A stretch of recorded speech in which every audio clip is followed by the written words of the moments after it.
So we need to plant those seeds and we need to grow businesses. And that is what the Business Book Club is about. It's about getting the knowledge to those who need it through the books, and obviously helping them. And then for you guys, besides that you're donating the books, what we are offering you is access to the author. So you might or might not have read the book, but you've got access to their mind for tonight. That mind that created the word that went into a few papers. So I'm going to have a conversation with Richard, and Richard's going to share his story. And through the process, you are going to have the opportunity to ask him a question or two. To ask him a question or two about how the information that he is talking about, the knowledge that he is sharing, because he's only sharing it from his perspective, is how could you apply it in your business? Because that's the trick. As we want to make a difference in our businesses through knowledge, we've got to apply it and understand it. So make it practical for you. Ask Richard, are you ready for this? Ask Richard tough questions. He loves them. If you go and read his book, you'll see that it's all about innovation, and he's got plenty of stories. So I'm really looking forward to that. But before Richard comes to the front, I'm going to read the back of his book, leg aside, because this is great. It says, Richard kicked off his career as a rock and roll roadie. So we've got a rock star in our midst. Operating lights for bands such as Iron Maiden, Def Leppard. Def Leppard. Really. And then obviously Cliff Richard. Obviously. Sir Cliff Richard.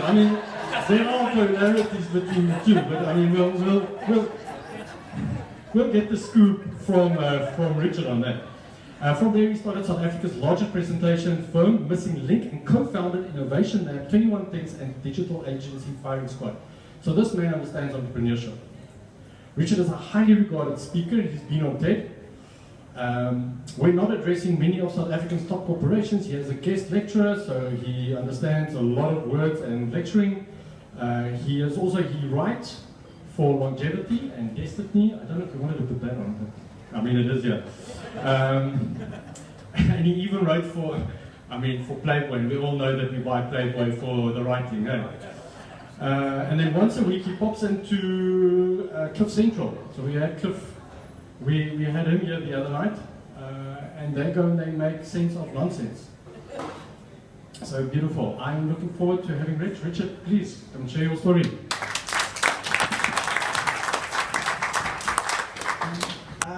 You wrote a book called Leg Aside. Correct. Where did this come from and why this book? Why did you write a book? The honest reason that I wrote a book is because at some stage I gave myself a goal that said write a book. And I had no bloody idea what I was going to do. And I said I'd write a book by the time I turned 40. And I'd started writing it. And then a client, and I'd always spoken about the book in talks. This book I'm writing, Leg Aside, it's amazing. And then one of these clients came up and said, hey, I want to book you to speak an event, but we want to buy copies of your book to give to all the delegates. And there was 700 people, and I was like, oh shit, now I'm actually going to write the book. And this was a real problem. Did anybody die there? I said shit. No? Okay, you'll be fine. I actually say shit in the book, so this is a good primer for you. And I thought, now I've got to finish this book. And it so happened that the gig was the day before my 40th birthday. I'm 42 now.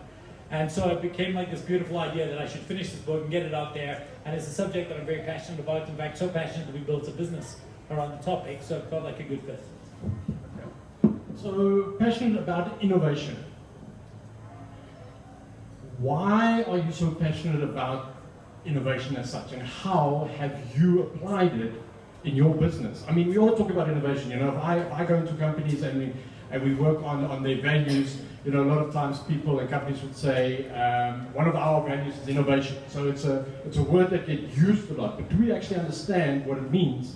So what's the meaning behind this innovation for you? So the truth is, it's not that I'm passionate about innovation as such, it's that I'm this passionate about the status quo. I hate the idea of staying the same and stagnating. And innovation is a natural byproduct of, if you challenge the status quo enough, then you will innovate by default. And in fact, I'm not in love with the concept of innovation. Although it says theoretically it's a book about innovation, it's actually a book about falling in hate with the thing that holds you back from innovation. It's about changing the mundane and changing the things you've always done. To my boss, I said, listen, we'll have to do this other. I did freelance scaffolding work and sound engineering, and I didn't like it. I wanted to be a lighting engineer all year round. And so I went to my boss and I said, listen, we need to find an evergreen industry. What about conferences? And he was like, okay, you can try it. And I went to these corporates and I said, guys, I'm going to sell you. I'm going to turn you into rock stars. I'm going to make your conferences the bomb shit. They're going to have lighting and sound and AV and staging. And these guys were all super excited, and they were sure enough, and we'd set up these rigs, and we'd get the lighting designers to do everything beautifully, and the guys would come screaming down through the back aisle, high-fiving people, music playing, dancing, coming to the top, getting everybody cheering and all this stuff. And then they would finish, and everybody would be like, yeah, and then they'd say, right, and click into the worst PowerPoint presentation you have ever seen in your life. And you can see the whole audience, and they're looking, thinking, where's the other guy? Where's run down the aisle guy? And I realized that it was a cure for no disease. I was solving the wrong problem. The problem was you don't fix a bad presentation by making good lighting. That's like fixing a bad steak with nice garnish. If you want to make the steak better, you make the steak better. So I thought, well, I want to start a presentation company, because the thing that pissed me off the most about this whole scenario, was that the presentations were bad. But then just occasionally, I would see somebody who would do it well. I would say to them, hey, do you want some lighting, some sound? They'd say, no, just give me a projector and a microphone, and they would have people enthralled for an hour, literally hanging on to every word. They would grab them by the throat at the beginning and drag them to the end. And I thought, okay, that's what I want. So I didn't start a presentation company because I loved it. I started a presentation company because I hated the bad one so much, I figured there had to be a better way. And I think all innovation, there's that quote by Confucius, do what you love and you'll never work a day in your life. What a crock. That is the stupidest thing I've ever heard in my life. If I did what I loved, I'd be a motorcycle pizza delivery guy. Because I love riding my motorbike, right? But if you find something you hate, there's opportunity there. If something frustrates you, it frustrates other people. And that's, to me, where the magic is. So the first thing I talk about in the book is the principle of falling in hate with something. But if you want to change anything in your business and your company, find the thing that frustrates you the most. That's where the biggest need is, first of all, and take it from there. I love that. Finding the pain, and it's very interesting because that's the psychology. Humans actually operate more from a burning platform than what they're reaching for something that they like. They move a lot quicker, but it's finding that thing that everybody is annoyed with. But how do you do that? How do you go about to go and figure out, what are people annoyed with? How do we do that in our companies? Well, I don't know. But what I do know is you start with what annoys yourself. You don't have to solve everybody else's problem. You only have to solve your own. Chances are, if there's something in the company that you work in or the business you own that frustrates you, almost guaranteed you're not alone. Right? Guaranteed, if it pisses you off, it pisses them off too. So start with that. Oh, and then there's another amazing thing you can do. Ask people. Turns out, you can ask people, hey, what did you like about tonight? What was good? And somebody will put up their hand and say, that speaker was interesting, but it was okay maybe. But if you ask people to talk about that guy said shit far too much. Oh, I hated his tattoos. Oh, he shouldn't have come in a hoodie. Oh, people have no problem telling you what's broken. Yeah, the people, you can just ask and they will tell. So it turns out it's a much easier platform to start from because you'll be given the data. Hey, what don't you like? So ask. Okay, so you started Missing Link because presentations weren't hot and happening. And how did you get that? Did you just go and show them how it could be done, or did they come to you? Did you go because presentations were boring. How did you take that next step? How did you make it happen? I lied. I had no idea what I was doing. Luckily, I'd seen a few people. I've got this principle I call Stopforth's Law. Does anybody know a guy in South Africa called Mike Stopforth? So Mike Stopforth, we were all blogging for years, and Mike was this guy. He worked at the Extreme 16, that kind of 4x4 place. And he started blogging, and he came to my office, and he was this young blogger. We were all blogging for fun. We won these awards and things. And he said, I want to start blogging for business. I want to go to corporates and create these blogs and do these things for them. Nobody else was doing that. We were all just doing it for fun and for the chicks. And anyway, so we were all like, okay, cool. And it turned out there was no experts in the space. So nobody owned that space. And I always talk about this thing called stop force law. In any area that lacks an expert, whoever puts the hand up first and says, hey, pick me, like, done. All right, stop force, you're the guy. I mean, he just sold his business for like 100 million rand. And the idea is that, in this instance, the only reason I call it stop force law is because I'm not nearly douchebaggy enough to call it Mulholland's law. But that is what we had done with Missing Link, is that I just looked around and there was you could throw a stone. When we started the company, it was called Missing Link Interactive.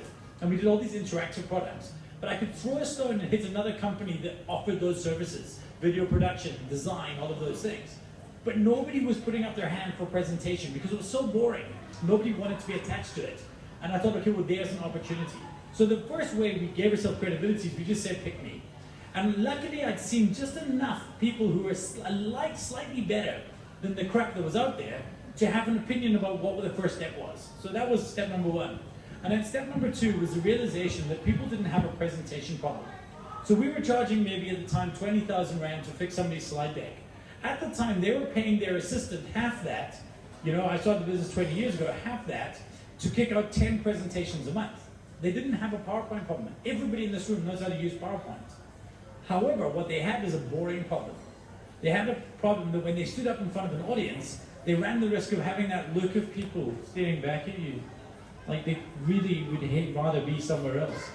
So we didn't start a presentation company. We started a company with that level of excitement. We started a company where we wanted people we offered a solution to boring. We made everything about the way we dressed, the way we showed up, what we did, about we are the antidote to boring. And then when we had them in the room, we explained to them the opposite of boring isn't crazy, it's memorable. And how do we make you memorable? So all I started off with that one little premise, that I can try and make you more memorable. And everything else, we practiced in public. We learned along the way. Excellent. Now, Richard, in this book, you talk about the status quo and challenging the status quo. But what I find sometimes is people don't know what they don't know. So they don't know that it's boring because they don't know what is better. I don't understand. Well, I mean, they don't know what they don't know. So they look at something. Let's take the presentation, but they don't know how to do it better. How does one get people to get into that mindset? So in other words, how do you change a culture of people that actually go and say, you know, this is the status quo, we shouldn't accept that. Where can we go and search or find something different? Well, I mean, good enough isn't, right? And you either buy into that as a principle or you don't. You either buy into the idea that good enough is simply not good enough or you don't. And once you understand that everything can be improved upon, you look at every situation with the idea of how can I make this better? What can be improved? What can we do differently? What can we try and change? And that's actually, that to me is a choice. It's almost a core value that you would have. And we have to start from the premise of, if you start off by saying, well, we don't know any better, and this is the status quo, and we accept it. To me, that's a different order of thinking. You have to be looking at everything with thinking, no matter what you're doing, everything can be improved. And if you're not comfortable with that idea, then I don't know what to say. I constantly want to be a better husband. I constantly want to be a better father. I want to get better at all aspects of my life. I want to be a better motorcyclist. I want to be a better board gamer. I want to be a better writer. And I don't want to be the best. I don't want to be somebody else's version. That's a principle I talk about in the book. But I want to feel like I'm improving and pushing myself in the direction I want to go. So it's never occurred to me to stop and be satisfied with anything. And in fact, it's a little bit of anxiety I have. I'm at the moment, I'm trying to write out my 100 things I want to do before I die. It's a thing this guy Warren Rustan taught me, and it's become I started in December and I'm on 30. I've added to the list so far. And the biggest problem I have is that because I've not worked out what an end state is, because I don't think I'm ever comfortable, I'm struggling to find out what that would be.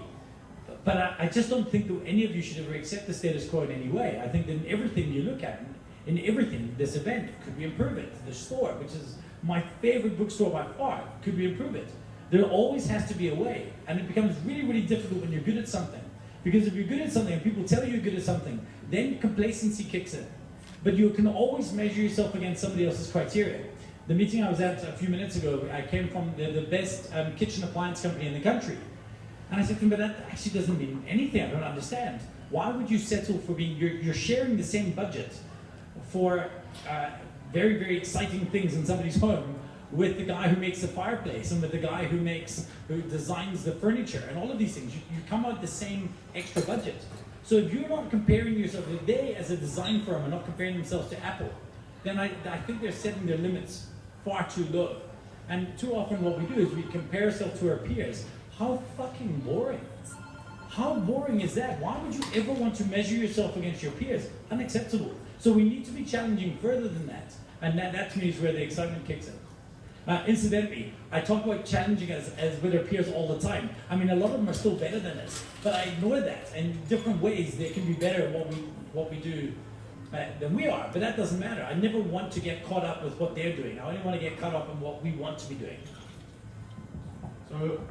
So what you're saying is that being an expert can actually hinder you from being innovative. I mean, if you look at examples like the Wright brothers, I mean, they weren't pilots. Elon Musk is not a rocket scientist. But those guys were innovating and putting changes to this world big time. So being an expert is not helping you. Well, I mean, being an expert at something is certainly worthwhile, but relying on your expertise alone is not enough. I mean, Elon Musk, he didn't start. We learned this morning, fun enough. He didn't start Tesla. He was a shareholder in this business. He bought into it. The guys who were running it, who founded it, weren't doing well. So he was like, well, to hell with it. I'll design a car company and I'll change the world. And he took what he understood about car companies and software, or what he understood about software businesses, and applied that thinking there. So his expertise in one space worked very, very well in another space. But I don't think he's even, if you ask him, have you ever heard of the Dunning-Kruger effect? That's the effect where people who are bad at something rate themselves higher, and people who are really good at something rate themselves lower. So if you ask the average person in this room, how well do you rate yourself as a driver? They'll say, well, maybe I'm an 8 out of 10. I'm not an expert, but I'm pretty good. But if you ask a Formula One driver how well they rate themselves, they'd say, I'm a 7. And I think if you ask Elon Musk how good a businessman he is, I don't think he would ever for a single second tell you he was a 10 out of 10. I think he would tell you, I'm a 6, but I hope to be a 7 soon, and my goal is to be a 9 or 10 before I die. And to me, and I don't think you'll ever quite get there. And that discomfort is a very, very empowering thing. And I think when you have a true reality check of how average we all are, that was a big deal for me. I once thought I was doing something really special until I drove from a friend's office to my office. And I drove past all these businesses bigger than mine, and I realized, you're so average. I talk about I wanted to measure myself on something I could get into the Olympics of. And I was driving, I bought myself a Porsche once a few years ago in my douchebag years. And it was this like fancy Panamera, and I'd always wanted a car like this. I'd always felt this was, God, I felt so good. When I drove off the dealership, I was like, oh, look at me, yeah. And you always feel everyone's looking at you. And I got to this traffic light about 10 minutes after I had the car. And this car pulls up, and there was this gorgeous lady sitting next to me. And you try to pretend like you don't notice they're looking up. And then I saw she's like looking right through me at the guy in the Ferrari next to me. And then I realized something, and I look at this guy, and he's looking at me like, yeah, oh, boom. This is shit. And I realized that in the Olympics of being rich, in the Olympics of being wealthy, even if I fulfilled my wildest dreams of monetary gain, I wouldn't even make the four-ways club team, right? No matter how rich I could get in my life, I probably wouldn't make the club team for four-ways in rich guys. I certainly wouldn't make the national team, and there's no way I could ever compete in the sport of being rich at the Olympics. And I thought, well, quit that sport. What a crappy thing to be measured by. And then I thought, well, what can I go to the Olympics on? And it turns out, in the very nerdy discipline of presentation theory, not as a speaker, but as a theorist who understands presentation, I realized, hey man, Joburg, hands down, I don't even do this as a challenger. South Africa, I reckon I could captain the team. I could, on presentation theory alone, I could captain the team. And at the Olympics, I backed myself for a podium, but between you and me, I think I could have a shot in for gold, right? Not to say as a speaker, but on theory alone. And I thought, well, there's something worthwhile. And if I'm not gold yet, that's something I want to be. And all of a sudden, that made me excited. Now, I forgot what the original question was. And usually I would try and end with a meaningful way of getting back there, but I got nothing. So I'm just going to smile, look at you, and hand back. We appreciate honesty, Richard. Thank you for that. Yeah, I mean, I lost you in that story too. But it was a beautiful one. I enjoyed the Porsche scenario, the Porsche story. So where were we?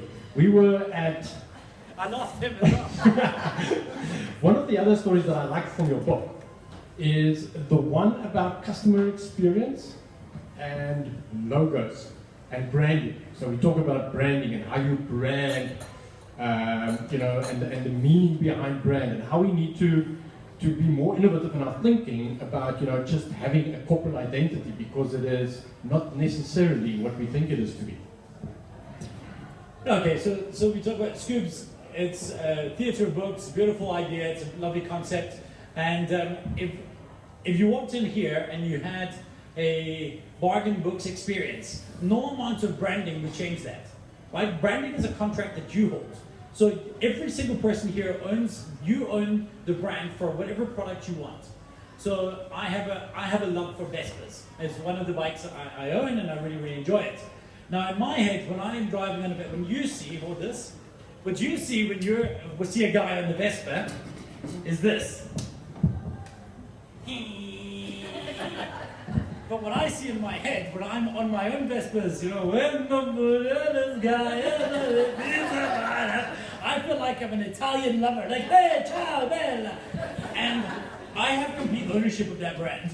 So it's something that I create here. And no amount of logo or device will change that. So when when our customers, our clients talk about we're changing our brand, and they change nothing and redesign their logo, I want to walk up and upside the head, because they don't understand.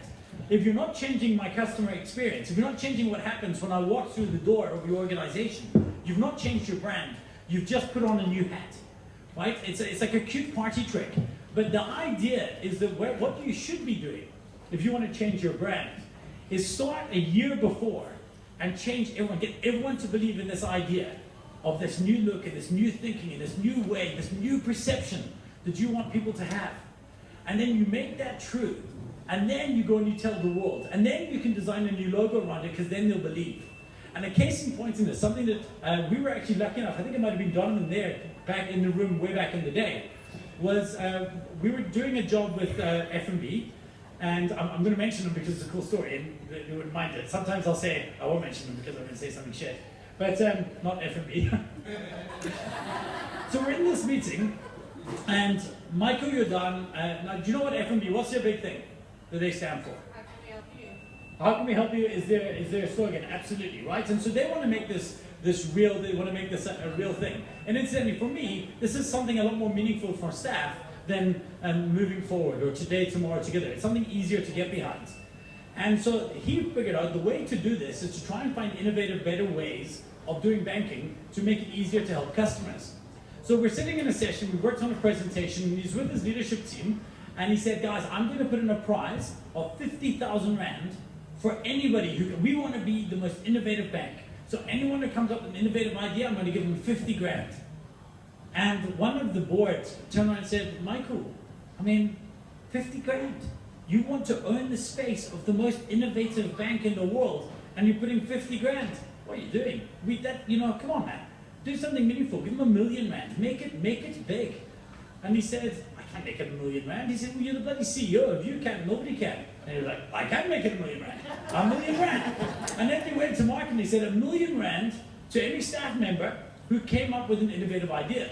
Now here's the funny thing. Years later, F&B did actually win the world's most innovative bank a number of years in a row. So the world's most innovative bank. But what happened first is they had to give their staff a reason to believe. So before they changed the brand for you guys, they changed the brand for their team. They put this prize in place. And if you remember their early innovations, it was like use excess bandwidth at an ATM and give you e-bucks when you use it there, or e-bucks was innovation, or their website was innovation. They didn't actually change banking. They gave you cheap iPhones and laptops and iPads, but they didn't change banking. They innovated the bank around the fringe of banking. But what happened? Well, all of a sudden they gave their staff a reason to believe. That's what happened.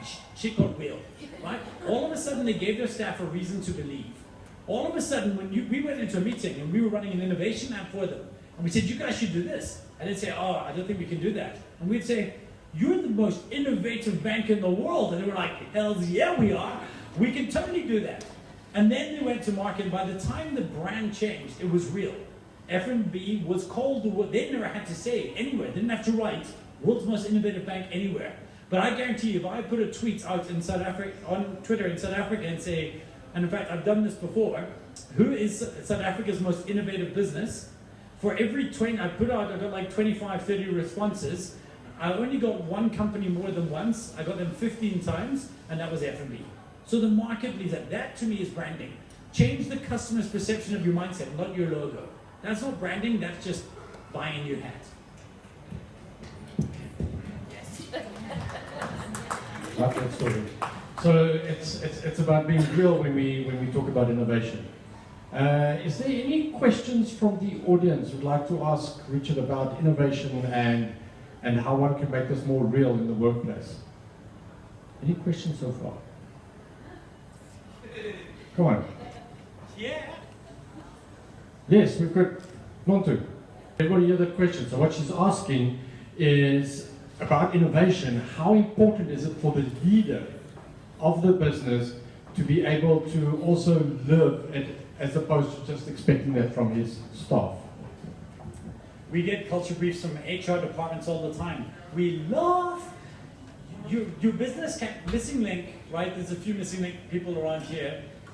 And it's not about that it has to be, it's certainly a collective culture, but it has to start being authentic to some degree of the leader. And it's not a case of, I actually don't think, I think cultures evolve.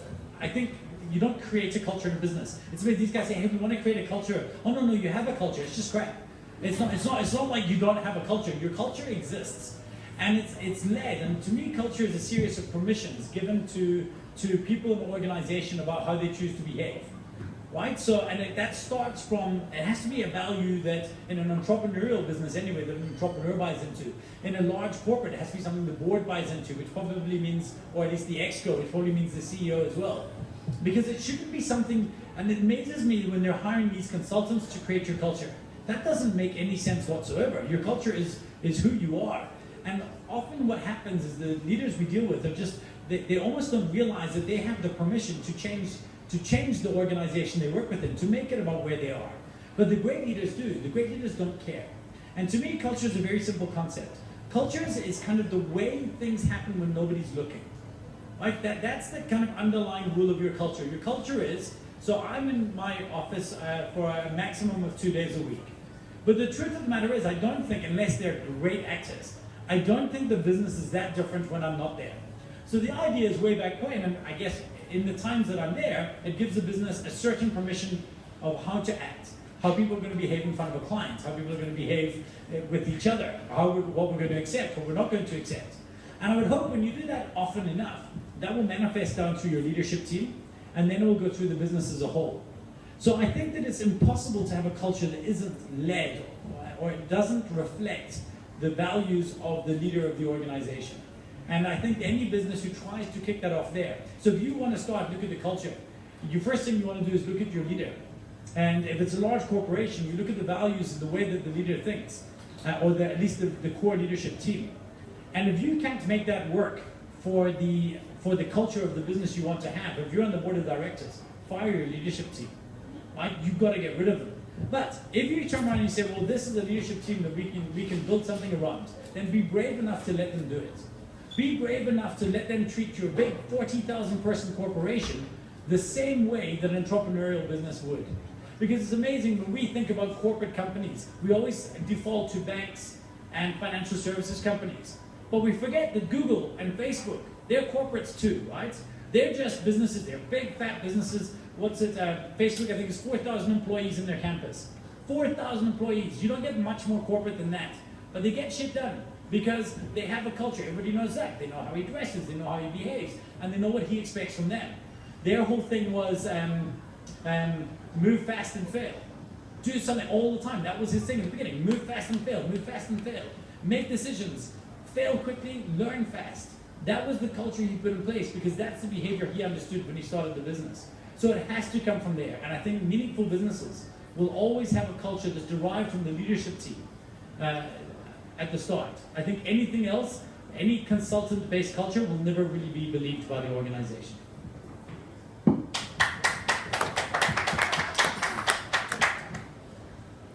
Richard, so you must have had a lot of resistance in some organizations, and you share some of the stories in your book about, you know, when you bring in innovation and when you bring in things that are totally different, challenging the status quo, because people go, oh, no, I don't want to do that, things are working fine, we don't need to touch this. Well, what are one of your most memorable stories where you had an experience like that and it changed through something that Missing Link did, or through some aha moment that the leader had? So one of my favorite ones that springs to mind straight away was with one of the banks. And now I guess it's a negative story, so I won't say who they are, but they're red. And it was, so myself and one of the old guys used to work with us, his name was Garth. We were going to a meeting there, and was one of the members of their exco. A very, very senior individual, one of the top kind of 5 or 6 in the company. Now, way back when I started Missing Link, for the first 10 years at least, I never wore, well, the first year I wore a suit every day, and then I changed and I wore shorts and t-shirt every day.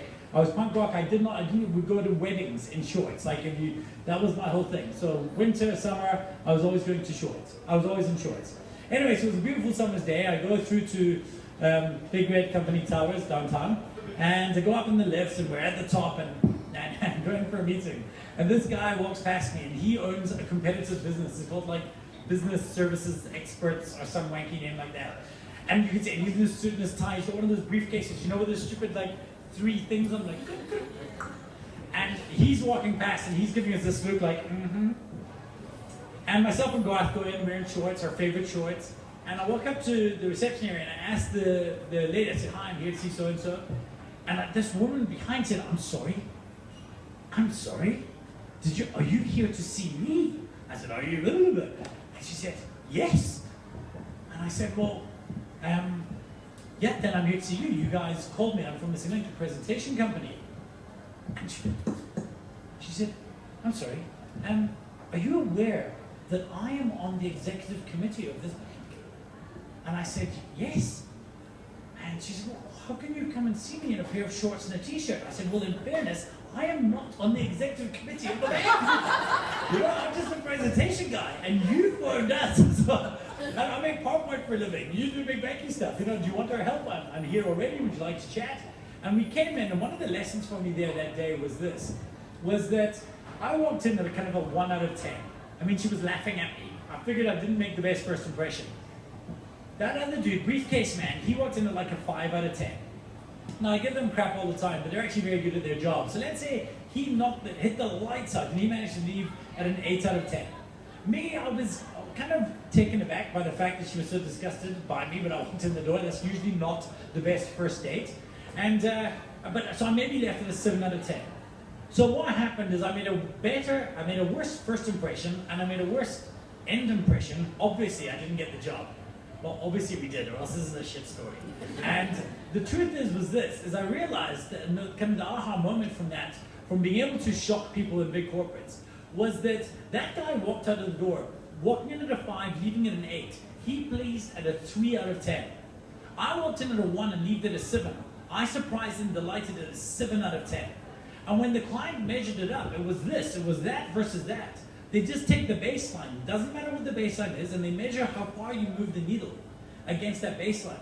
And the way I always explain this to people is, yesterday I took my kids to see the new Despicable Me 3 film. And now, I loved it. Bizarrely, because I didn't want to go, but I thought it was amazing. But if you ask me how it was, I'd say it was okay, you should go watch it. Because if I said to you, it was what it is, it was so funny, you've got to see it, you'll absolutely love it. Best one of the series. You would guaranteed go in there and you'd come out, you're like, yeah, it was okay. Because if I oversold a film, you always leave disappointed. And that was one of the big things for us, is that that quote, you don't get a second chance to make a first impression, that's absolute crap. Your lasting impression is what matters, and your lasting impression is what they expected versus what they got. So when you can hack their expectation engine in any way, you win. The problem with this is that's a trick you can only play once. So the one time you walk in and now you're a person who's pleased by a 7 out of 10. Next time, or now you're pleased by a factor of 6. Next time you walk in the door, they're not expecting a 7 again. What they're expecting is a factor of 6 growth again on expectation. Because they've remembered you being those guys that surprise and delight. Except this time, they know the trick. Right? So now you've got to walk in, you're like a magician walking in showing you a new trick. And that's the problem. So that's a constant challenge. And once you understand that that's your challenge, that gives you a very meaningful way to approach engaging with clients after the fact and building the relationships you have. So that was a learning. So what I'm hearing is that it's about under-promising, over-delivering. But then once you've over-delivered, your challenge is to keep on innovating to make sure that you've got the client going. Yes. Not necessarily innovating as such, just evolving the experience, and again, never being satisfied. So it's not like we're going into the client next time and giving them a different set of presentation tools. There are principles in our product that we believe are rock solid. That if you ask us today, what are the 4 steps to make a great presentation? I believe they're so rock solid that if you ask me in 20 years, I imagine I'll still have some variation. The wording may change, but it's the same reason when people say to me about presentation books and why I've not written one, is because the principles, I mean, Dale Carnegie, How to Win Friends and Influence People, the principles are the same. So I don't think we have to innovate everything just because. Do we have to be on the cutting edge of new products and new tools? For sure. But it turns out you don't fix a bad presentation by using a fancy tool like Prezi. You just fix the way you use PowerPoint. So our primary product we're using is still, stop using Prezi, you two. I saw that look you were sharing. I will come over there and give you a damn good spanking. Okay? You will go over my knee. And I just heard my okay Google, and I don't want it to phone my wife when I said that. But wait, so it's not about necessarily having to innovate every experience, it's about having to improve every experience. And I think there's a very important difference between those two things. So you constantly got to change the experience they have.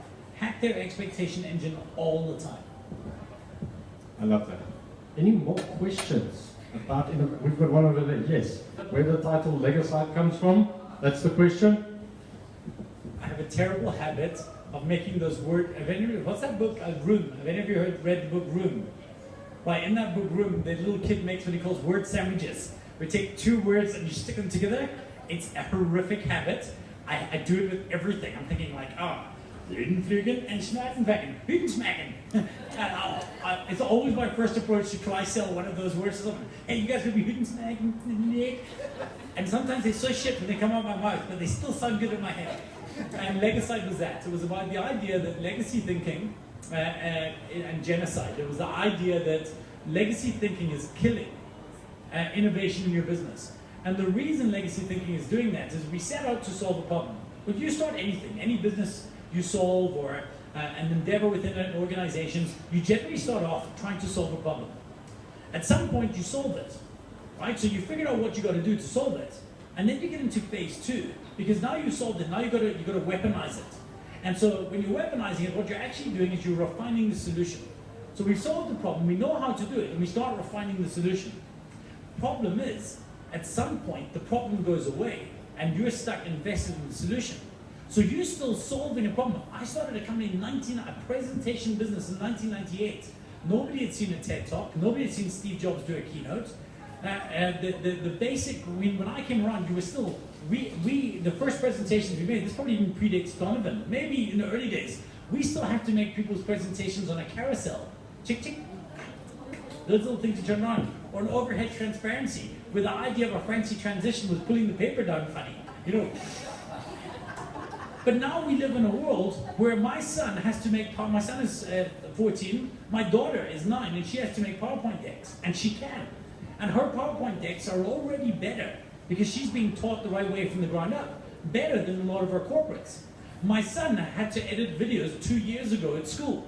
So all of a sudden, our highly paid job my son could do instead of a paper route. Right, so what we would have charged 20,000, 40,000, 50,000 Rand for, a 14-year-old could say to you, hey, I'll tell you what, I'll do it for a pair of earphones. And that means that the solution is no longer relevant to the problem, and we've got to start finding new problems. And that's where the premise of Legosite came in, is that you're falling in love with the way you solved the problem. Even the thing that made you rich up until now, I don't think it's the thing that's going to make you rich then. And I think we have to understand that it's not saying you were wrong. And this is the big thing we have to say with corporates. We're not saying you were wrong when you came up with that idea. Reed is the one who did Reed Hoffman or Reed the other one? One did LinkedIn and one did Netflix. The guy who did Netflix, he challenged Blockbusters because he was pissed off with paying a late fee. And he came up with a model where you could buy DVDs from him, he'd post them to you, keep them until you watch them and post them back. And he only charged you for one day, because he knew you were only watching it once. Keep it as long as you wanted, but when you were ready for a new video, make sure you had the other one back. That was the only rule. Now that guy basically put Blockbusters out of business by reinventing the way you watch videos. But then he was able to say, well, that doesn't make sense anymore. And he was able to put himself out of business by creating the next situation, which was streaming video over TV, or streaming TV over the internet. And so he was able to slay his own legacy, and that's where the title came from. It came from, you should never ever be happy, and you should always be comfortable saying, the question you have to ask yourself was, what was I solving in the first place? Is it still a problem? If the answer is yes, go to question 2. And question 2 is, if I started out trying to solve the problem today, would the solution I created all those years ago still be the best way I would do it? If the answer to that question is no, change it. Change it. It's okay. You're not saying you're wrong, you're just saying you're currently incorrect, or not quite enough. Don't say you have not been warned. All right, who else would like to ask our esteemed author a question? Yes, we've got one there at the back. So the truth of the matter is that, I mean, I would happily we'll sit and we can have a coffee anytime, but mentorship is a process I take extremely seriously. I think it's a relationship where both you and I would gain as much equally. And I feel that I have capacity to mentor only one person at any given time in order to do the job properly and to take it as seriously as I possibly could. And for now, for the next year, I've committed to a guy that I'm mentoring in Belgium. He's a bit of he's a wonderful guy, which is quite frustrating sometimes. But, and for that reason alone, I've learned to stop saying yes, because I used to say yes to everybody, and I realized I wasn't a mentor, I was just a guy who threw out ideas to people. And I think mentorship is a contract that should be taken extremely seriously. I do believe you should try and get one. I certainly think you do, and I'm more than happy to have a coffee and a lunch to discuss who would be the right mentor for you. And if that's something you'd like, Taryn will certainly hook that up. But I'm mindful and respectful in saying no simply because I would hate to let you down. So I hope that's okay. Honesty is what we get here at the Business Book Club. And have you got a question? Lunch. You'll ask the question afterwards. Okay, excellent. Ask any question. All right, go for it. Ask Richard anything. Ask him something about Def Leppard. Come on. Oh, dude, like, what was the best Iron Maiden concert you went to? The thing about Iron Maiden that was so nice for me was that something broke. So way back when they used to carry those stiffy discs. Yeah. And every time I tell that story anywhere except for South Africa, I had a stiffy disc. And what happened was the Liechtenstein, it was the first show, the tour that we picked up here was the first show in the world tour. And when the guy arrived, his disc had been wiped going through airports. Because back in the day, I don't know if you remember, you could put discs through the x-rays, it caused real problems. So they arrived to start their world tour. They'd been programming for weeks, and they had no show. And I was maybe 21 and a bit, and I was the only moving lights operator next to my boss, who was on a different tour. And so I had to, they said, like, can you help us design the lights for this Iron Maiden world tour? And I was like, yes. And I had no idea what to do. So I had to take home the lighting controller the day, and we were in a hotel room, and if you drove past that hotel room that night, you would have seen these little lights moving as I was sitting in my hotel room through the night trying to program. And I guess the shows are all great, and I've loved all the concepts, and in fact, it's always the guys who surprise you. Chris Isaacs was the show that's the most memorable for me because it was the coolest, but the Iron Maiden experience was always the best, because I learned the importance of putting your hand up for stuff, the importance in saying yes and figuring it out later. I couldn't have done a bad job, because the guy had no show, and anything I could have given him would have been a good show, would have been better than what he had.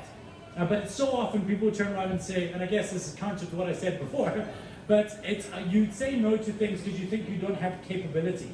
And I've learned that that's a really bad reason to say no to something. Define yourself by what you say no to. That's critical. Find the things that you want to be not and what you want to not be first.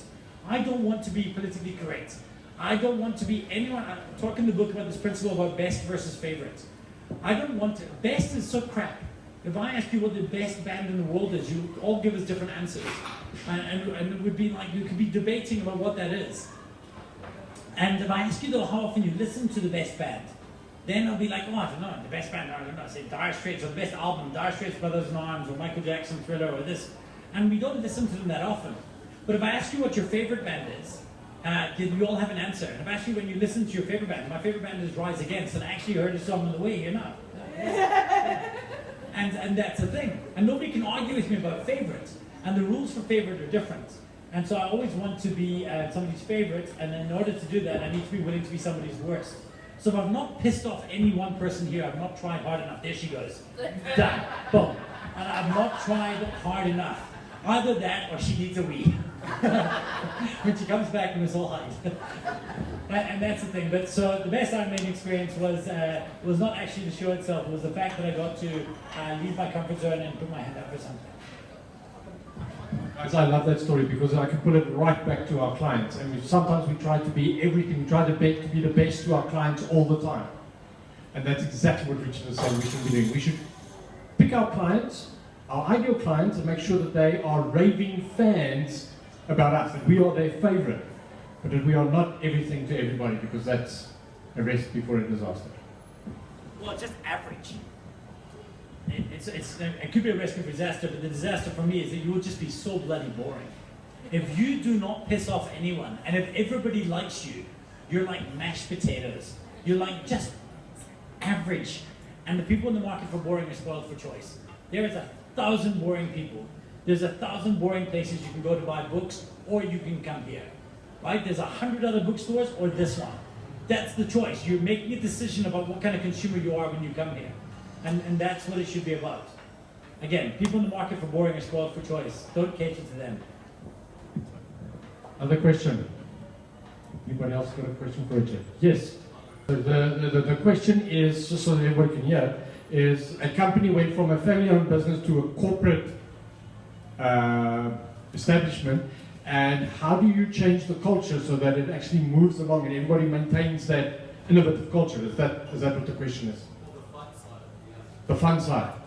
Okay, so the fun side is, the fun has left the building. So Fanta's gone, no more Fanta. Okay. So there's two things. The first thing is you need to get all your leadership team a book. It's called Your Business Brickyard. It's by a guy called Howard Mann. And it starts off with the line that says, remember when your business was fun to run. What happened? Tracy, it's not published locally, I think you need to chat to me, I don't know. And what happened? And he starts with the premise that there was a time when business was fun. And I think I know what it was. When I started the company, there was two things. There was one thing I had, and there was one thing I didn't have. And the thing I had was delusional self-belief. Right? There's no rational reason the Missing Link should have been a success. I was a 22-year-old walking into meetings with guys like Jacko Marie, who was the CEO of Standard Bank, in a pair of shorts. There's no logic. Now I'm not nearly brave enough to do it. There's no logical reason that it should have worked, but I totally believed that it should. And I've got a theory as to why it did work. Because when I went in a suit in that first year, when they looked at us, they thought, you're like a 22-year-old in a suit, that means you're like an intern. He knows what I look like. But when I walked in shorts and t-shirt, it was like, well, this guy has to know something. Because nobody can be that crazy to come here to a meeting like this without having some weird avant-garde idea. But so the first thing you have is delusional self-belief. But the second thing, and this is what you guys are struggling with now, is that the thing that I didn't have was anything to lose. There was no down. I started a business, I was 22 years old, I had no idea what I was doing. I left the job when my salary was $7,500 a month, and that's really what I had to make. And if I didn't, my boss had said, well, you can come back. And that was that. In fact, he said to me, the line he used was, you're wasting your talent as a lighting designer, but you wished me good luck. And the truth is that that's it, is all of a sudden now you're in a place where a business has something to lose. And it's run by people who never bought into that original corporate value in the first place. Or maybe it is, but it's so later that they've forgotten and they've lost touch with what they were trying to solve in the first place. And first of all, you have to make sure that the passion is possible to be there. Because some businesses have actually lost their passion because the product is boring, they no longer love the people that they're working with every day, and it's become a vehicle of subsistence, of sustaining itself. That's why it exists, to keep doing the thing over and over again. and to grow. And growth is a terrible idea for a business. Growth for the sake of growth is the mindset of a cancer cell. Like this, why do you want to grow? What's your point? I want to grow for certain. Now all of a sudden I'm excited about growth again in our business because the leadership team and I, we have a very clear idea of something new and significant we want to do, where we now feel that we can change the world around presentation, but that requires money to do. So now we all have a reason to believe that it's worthwhile working harder to make it happen, and we're all excited about it. But before it, that didn't necessarily feel like it was the case. So the idea of growing was, well, we're all comfortable, we're all happy, we don't have to risk anything. I'm going on my holidays every year, everything is working okay, why would we want to rock the boat? So unless you have a meaningful reason to rock the boat, to change, to do something, I don't think people are going to have fun. Because there's nothing fun. It's like playing a game. I love board games, but you're stuck playing the world's longest game of Monopoly. Now, Monopoly I get bored of after I won't play it, but I would get bored after 20 minutes. Imagine doing that, and that's what most businesses are. Roll the dice, move, make a meaningful decision. What's the decision based on what we're doing? Keep on going. And I think you've got to change the focus of the business. So if business is not fun, you've got to give them something worth losing it all for, right? Or else they won't. And then you got to remind them why they started in the first place. Reignite that delusional self-belief. Make them believe that they can change something bigger than what they set out to change now. Because chances are they've already fixed that. And the problem is solved for them, so they're not excited. And I think incidentally, this does not exist in one business. I think this exists in almost all companies. And we have to do our best to reignite our leaders. And sometimes they've lost faith in themselves. It's your job to remind them that you'll go to war for them. It's your job to remind them that you still believe that they've got something there. And you reignite the passion and say, hey man, we'll go to battle for you, but you have to lead the charge. And right now, you've not decided what the fight is, and you have to change that. You've got to call your leaders to action if they're not calling themselves. So either they are calling you to action, or you have to call them to action. Otherwise, nothing. I made that up now, but it sounds good in my head. But Richard, that is true, because at the end of the day, you can't play the victim in the role. And you've got to believe, if you don't believe in your service offering to such a level that it's a sin not to present it to anybody else, you have a fundamental problem in your business. Then you are just mediocre. Then you are just a commodity and you're doing what everybody else is doing. But if you believe that people should have your product because you owe it to them to have a better life, then that's what you should have. Every time he waves my book, I feel there's like a preacher that makes me so happy. If you not happy, hallelujah! Keep waving it. So you've got to buy this book. So what we have in this book is amazing stories. I mean, Richard is really creative and he's innovative. The way the book is written is crazy. You can make notes in it. You can tear pages in it. You can make, lots of stuff with it. But I want to end off with the last chapter. In the last chapter, Richard, you ask a question, which is a fundamental question. It's a life question, and we actually start to ask it when we can speak, when we're 3 years old. And then somehow we get conditioned not to ask it anymore because we get told an answer and we shouldn't ask that question. You obviously know what that question is. The why. The why. So, I mean, specifically in the last page of the book, and I'll give you the context for why I was at why. So I believe that there's a quote by a guy called George Bernard Shaw, and it said, some look at things that are and ask why. I dream of things that never were and ask why not. And that is the beautiful vision of innovation. Why not? Why does this not exist? But I actually think we need to, why not has its place? But I actually think we've fallen out of love with the mundane question, why? Why are we doing this in the first place? What are we solving? And one of the cases and points I say, so this book, you can see it's got like pictures in it, and the idea was I fly every week. For the last 9 years, 9.5 years now, I've lived in Cape Town and Joburg, and I commute every week. And I wanted to have a book that I could read in a 2-hour flight. So that was the rule for me. And I've got a bit of a problem, and I guess it's the why problem, is that, do you ever find with business books, they're just too long. You get the joke early. So Seth Godin is one of my favorite business book authors, and he says he reads like 100 books a day. And then I heard him on a podcast, and the guy was like, how do you read 100 books a day? He said, well, I just read the book until I get the joke, and then I read the next book. Because once you get the joke, why are you carrying on? I started reading a book, and everyone keeps thinking I love it, because it turns out, if you sometimes say the word fuck, everyone will think that I enjoy a book called The Subtle Art of Not Giving a Fuck. Because apparently, if you have those two words in your title, you must. And we were having a debate about it in the office this morning, and I got through the first chapter, and I thought, goodness, man, there's only so many times you can F-bomb before it loses all its impact, right? Before it just loses all impact, and if it was up to me, this room I would have done one well-timed fuck, just to kind of land it for you guys, just to, ooh, look at that, and then I would have moved on, but for the sake of the story.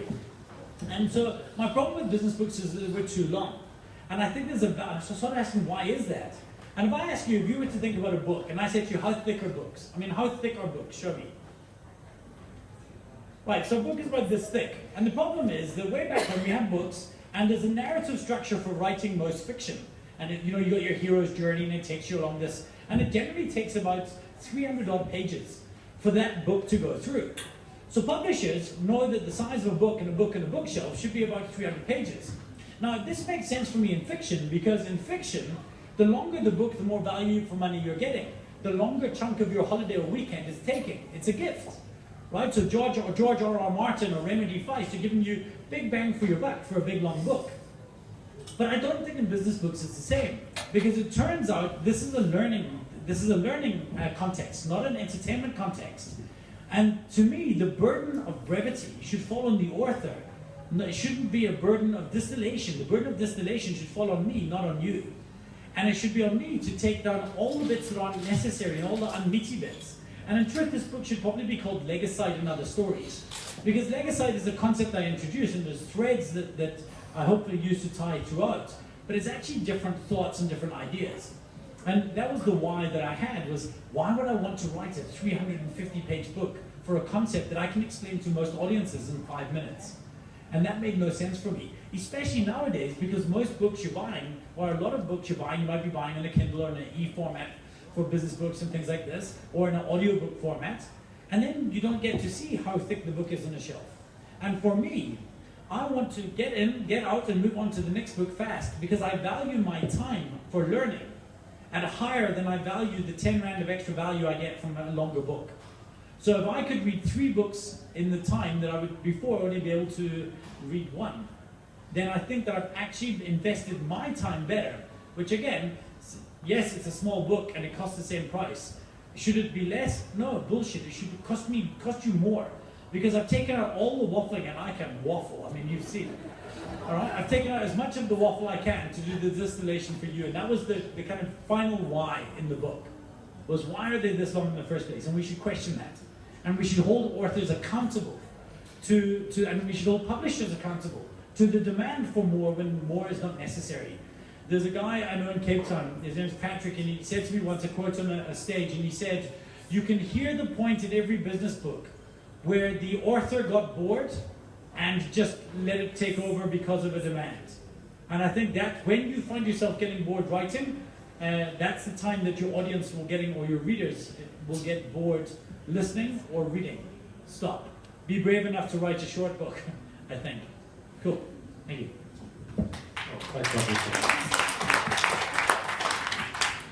All right, that brings us to the end of the evening. We want to thank Richard for his time and for sharing his insights. He would definitely be here afterwards to sign any books personally done by him.